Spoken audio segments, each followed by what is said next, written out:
My name is Rasmus Nielsen.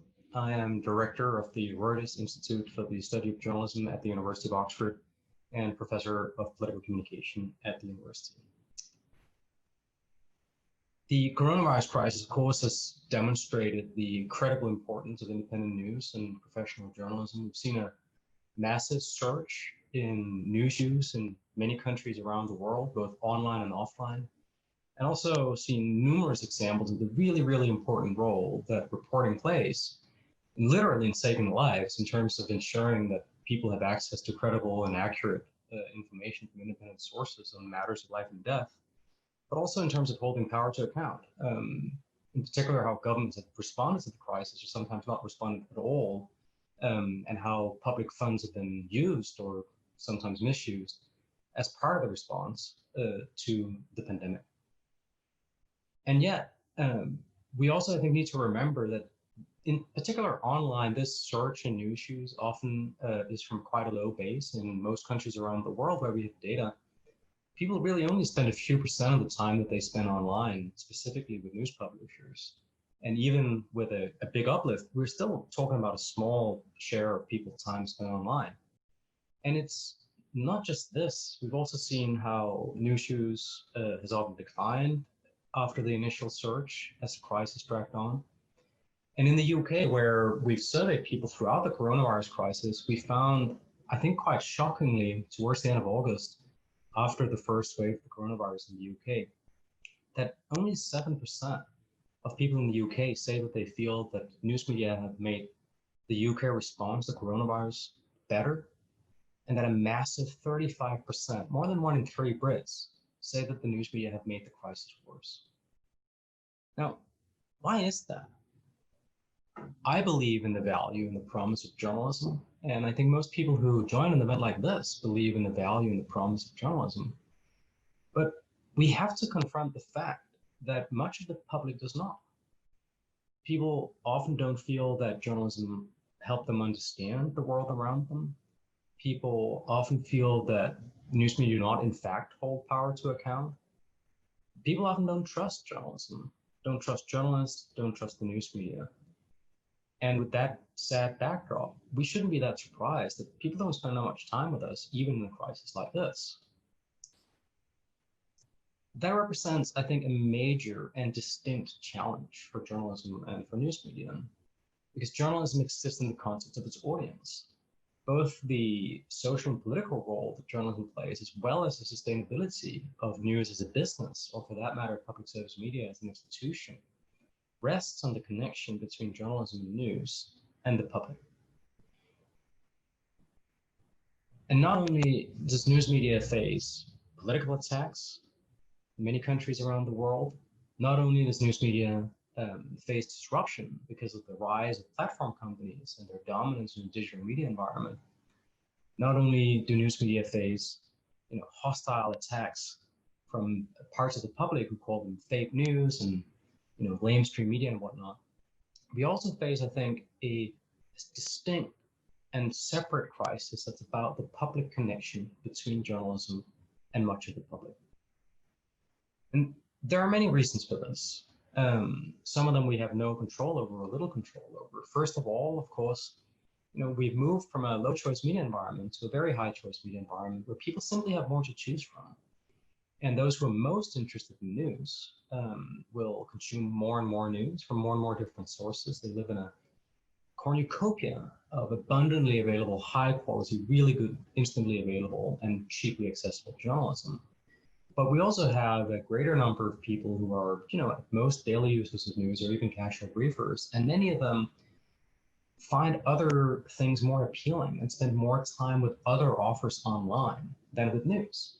And this is driving increased information inequality, where those who consume the most news consume ever more, and most people consume less and less news, in particular online. And in turn, this information inequality, while driven by choice and by people's interest in news, is not completely separate from deeper structural inequalities, in the sense that interest in news and news consumption is clearly associated with well-known structural inequalities around gender, around ethnicity, and around class. There's also a second component to this crisis of public connection, if you will. I mean, online in particular on the big platforms, news is mixed up with all sorts of other stuff, all sorts of content, all sorts of expression, private, public, political, non-political, gossip, information, authoritative communication, advertising, and few of the distinctions that news publishers maintain between news and reporting and all sorts of other stuff are maintained the way they were in an offline environment or on the news publisher's own side. We also see, of course, third, that many parts of the public arguably are right to be skeptical of news. You know, have we really been as diverse as we ought to be? Have we really shown the respect and the inclusion and equity towards all parts of society and all our coverage? Or are there reasons why people from minority groups, often women, or people from less privileged backgrounds might be quite skeptical of whether the news in fact caters to them the way that the news would aspire to? And finally, of course, we do see in particular populist politicians who are trying to leverage the discontent that exists in many parts of the population with the news through active and overt and sustained attacks on news as quote unquote fake or even as enemies of the people. But our research at the Reuters Institute suggests that there is also something about the tone of news content itself that matters and that may have contributed to the risk that we face, that the public connection between much of journalism and much of the news and parts of the public is fraying and thinning and even at risk of breaking altogether. In the 2019 Reuters Institute Digital News Report, for example, across 37 markets all over the globe, 39% of our survey respondents say that they feel that the news media take too negative a view of events. And in the same study, 32% say that they often or sometimes actively avoid the news. When we asked specifically in the UK why people sometimes actively try to avoid the news, a massive 58% say it's because the news has a negative impact on their mood. And this is not just in 2019. During the coronavirus crisis itself, a moment where the importance and the value of journalism and news media, from my point of view, was so powerfully illustrated. And more than half in the UK said that they were at least sometimes actively avoiding the news. And again, of the people who say they actively avoid the news, during a crisis like this, where it's so important, more than half say it's because it has a bad effect on their mood. Now, I want to be clear. I don't think that this means that people just want sort of happy, airbrushed, syrupy coverage. No. I mean, our research suggests that most people really want and expect the same things from journalism that many journalists would like to offer them. People want independent news that keeps them up to date, that help them understand the world around them, and that monitors powerful people and businesses. Now, the problem is that people often don't feel that they're getting this from journalism and from news media. And if on top of that, they also feel that the news is depressing and not particularly useful for them, then it's not very surprising that many people are turning their backs on journalism and news media. And while there are many other crises that we face at the same time, many challenges, many pressures, many of them are things over which publishers and journalists have little control.